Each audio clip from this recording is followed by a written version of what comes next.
yesterday, none other than Kevin Stefanski pretty much say Shedeur Sanders has not been getting first-team reps because Dillon Gabriel is a rookie quarterback and he need pretty much the majority of all the damn reps. That was his answer to why Shedeur Sanders has not been getting first-team reps. Now, today, we got Tommy Reese, the offensive coordinator, kind of doubling down on these comments in regards to Shedeur Sanders not getting reps. Cleveland's quarterback room has officially turned into a full-blown circus. Tommy Reese just grabbed the mic and exploded after being asked why Shedeur Sanders wasn't getting any first-team reps, and fans can't believe how brutally honest he was. Things are getting ugly behind the scenes, and Tommy just poured gasoline on the fire. Do you think Shedeur's being treated fairly in Cleveland? Drop your thoughts below. Once again, Cleveland proves one thing: there's never a calm week in that locker room. Yesterday, Kevin Stefanski tried to cool things down by saying Shedeur Sanders isn't getting first-team reps because rookie Dillon Gabriel needs all the practice time. But somehow, that excuse only made fans angrier. Fast forward to today, and offensive coordinator Tommy Reese stepped in front of reporters, and wow, he didn't hold back at all. In tough weather conditions and everything. So. Yeah, I think it starts with taking care of the football.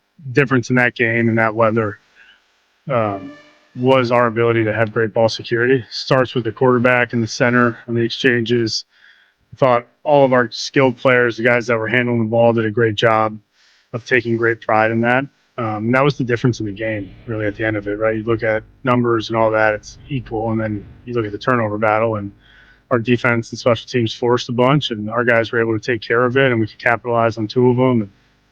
But for Dillon individually to manage the game in tough conditions, especially there early, to have, there were some plays there that he's probably not throwing it because you get a ball that's wet and he made the right decision to take care of it. So whether it was extending plays with his legs, with, scrambling, and but proud of him in that manner. It's not an easy situation in your third start to play in that first half environment, but his ability to continue to make good decisions. Reese basically backed up Stefanski's comments, but he did it with a heavy dose of sarcasm and frustration that made it obvious there's tension bubbling inside that locker room.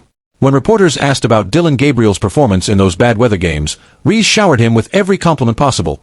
Protects the ball, makes smart choices, manages the game. You could practically see a halo glowing over Dillon's head. But the second Shedeur's name came up, Reese switched gears, suddenly talking about unique challenges, limited reps, and creative ways to develop both rookies. Translation: they're making it up as they go. And that's exactly why fans are furious.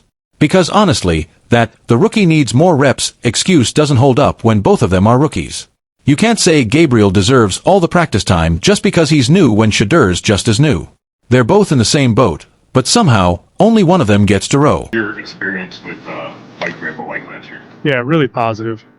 Obviously, he was in the tight end room there for the first couple months he was here, and he and I bonded really probably when we were at the Greenbrier. Like, we were in the same office for the whole time there, and really connected. I think we see the game in a similar light. There's some mutual people we both worked with or know that probably helped, form that bond, but really appreciative of his guidance and, still a young coach, and, he's been in the league for a long time, both as a player and coach. So for myself to be around him was really positive, and, happy for him and where he's at now, and excited to see him. Texted with him a few times this week, and throughout the season we've kept in touch. So really think highly of Raves, and excited to coach again. Now, when Tommy was asked about Shedeur's development plan, his answer was as vague as it gets.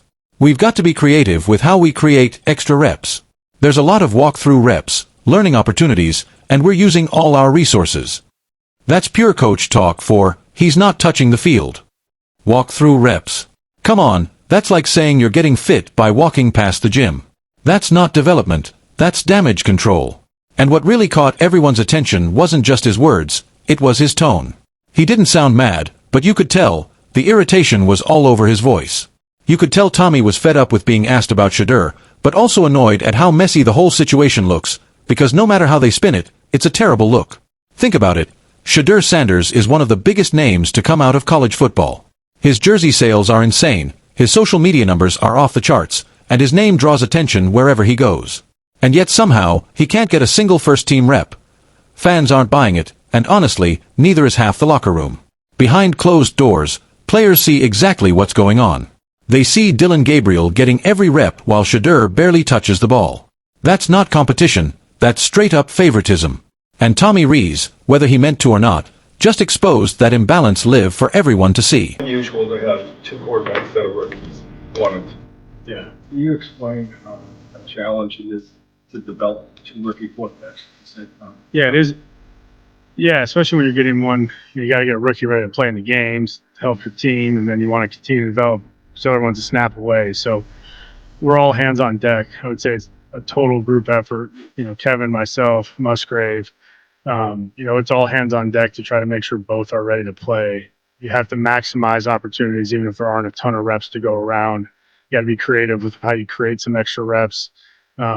Specifically to get Shedeur ready if you can't get a bunch of reps there. So the good news is both guys are bought in and doing a good job of working hard and understanding how important those opportunities are, to be ready for the team. So it is a unique situation. I don't know how many times it's probably happened, but probably not a lot. And we have the right two guys mentally right now in their demeanor and how they're prepping and how they're coming to work every day. I think we've put together a good plan, starting with Kevin and then pouring through the rest of the staff to make sure that those guys feel prepared to go play on Sunday. So, what do you think, Browns fans?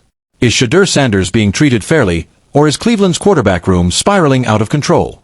Drop your thoughts in the comments. We want to hear every opinion.